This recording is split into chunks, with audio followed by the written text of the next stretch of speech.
Hi friends, this is Harry. Cinema bus அப்டேட்டில் ஒரு லேட்டஸ்டான அப்டேட்டுங்க. So சென்னையில் மறைந்த நடிகர் ராஜேஷ் அவர்களோட உடலுக்கு ரஜினி சார் இப்போ அஞ்சலி செலுத்தியிருக்காரு. அந்த வீடியோ பார்த்தினாக்கா இப்போ ஆன்லைன் சோஷியல் மீடியாவில் வைரலாக பின்னுக்கு நேற்றே அவர் இறந்துருந்தார் நமக்கு தெரியும். ஸோ உடல்நிலை காரணமாக அவர் இறந்துருந்தார்.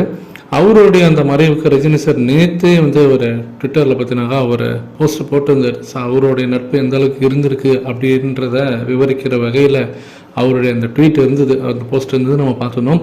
இந்த நிலையில் தான் இன்றைக்கி காலையில் ரஜினி சார் சென்னையில் இருக்கக்கூடிய அவருடைய இல்லத்துக்கு நேரில் சென்று மறைந்த நடிகர் ராஜேஷ் அவர்களுடைய உடலுக்கு இறுதி அஞ்சலி அவர் செலுத்தியிருக்காரு. ஸோ அந்த வீடியோக்கள் இப்போ வைரல் ஆகிருக்கு. அடுத்தது ரொம்ப ஒரு முக்கியமான அப்டேட். படம் ஒரு வருஷத்துக்கு மேலே ஆகுது, கிட்டத்தட்ட 1.5 வருஷம் நினைக்கிறேன். இன்னுமே அந்த படம் ஓடிடியில் ரிலீஸ் ஆகாமல் ரொம்ப நாளாக இழுத்தடிச்சிருந்தது. ஸோ லைக்காவுடைய திரைப்படம் லால் சலாம். ஸோ ரஜினி சார் ஒரு கெஸ்ட் அப்பியரன்ஸ் ரோலில் நடிச்சிருப்பார். ஒரு எக்ஸ்டெண்டட் கேமியோ ரோல்னு கூட சொல்லலாம். கிட்டத்தட்ட ஒரு 20 நிமிஷம் சீனில் அவர் வருவார். அந்த படம் ரிலீஸ் ஆன டைமில் அதோட ஓடிடி ரிலீஸ் எப்போ வரும் அப்படின்னு சொல்லிட்டு எல்லாருமே எதிர்பார்த்த நிலையில் இப்போ வந்துடும், நாளைக்கு வந்துடும் அப்படின்னு சொல்லிட்டு இழுத்து அடிச்சுன்னு இருந்தாங்க. அதில் அந்த ஹார்ட் டிஸ்க் பிரச்சனை வேறு பெரும் தலைவலியாக இருந்தது.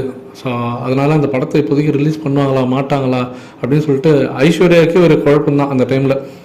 ஆனால் என்ன சொல்லியிருந்தாங்கன்னா, போன வருஷம் ரஜினி சாரோட பிறந்தநாளை ஒட்டி அந்த ஓடிடியில் ரிலீஸ் ஆகிடும் அப்படின்ற எல்லாருமே நம்பிக்கை தெரிவிச்சிருந்தாங்க. அந்த டைமில் தான் ஐஸ்வர்யா சொல்லியிருந்தாங்க, இல்லை அந்த ஹார்ட் டிஸ்க் தொலைஞ்சி போச்சு பார்த்தீங்களா, அதிலிருந்து சீன்ஸை கூட நாங்கள் கொஞ்சம் சேர்க்கலான்னு இருக்கோம், அதெல்லாம் சேர்த்து ஒரு புதுசாக சென்சார் பண்ணி நாங்கள் மீண்டும் ஓடிடியில் ஒரு புது வெர்ஷனாக நாங்கள் ரிலீஸ் பண்ணுறதுக்கு பிளான் பண்ணுறோம் அப்படின்ற மாதிரி சொன்னாங்க. அதனால் டிலே ஆகிடுச்சு. அதனால் அதுக்கப்புறம் காலப்போக்கில் அது எல்லாருமே மறந்து போயிட்டாங்க அந்த படத்தை. ஆனால் இப்போ மீண்டும் பார்த்தினாக்கா இப்போ அஃபிஷியலாகவே பார்த்தினாக்கா கன்ஃபார்ம் ஆகிடுச்சு. ஓடிடிக்கு லால் சலாம் படம் வருதுங்க. ஜூன் 6ஆம் தேதி அன்றைக்கி இந்த படம் ரிலீஸ் ஆகுது. அதே சமயம் சன் நெக்ஸ்ட் ஆப்லேயும் அந்த ஓடிடி பிளாட்ஃபார்ம்லேயும் இது ரிலீஸ் ஆகுது.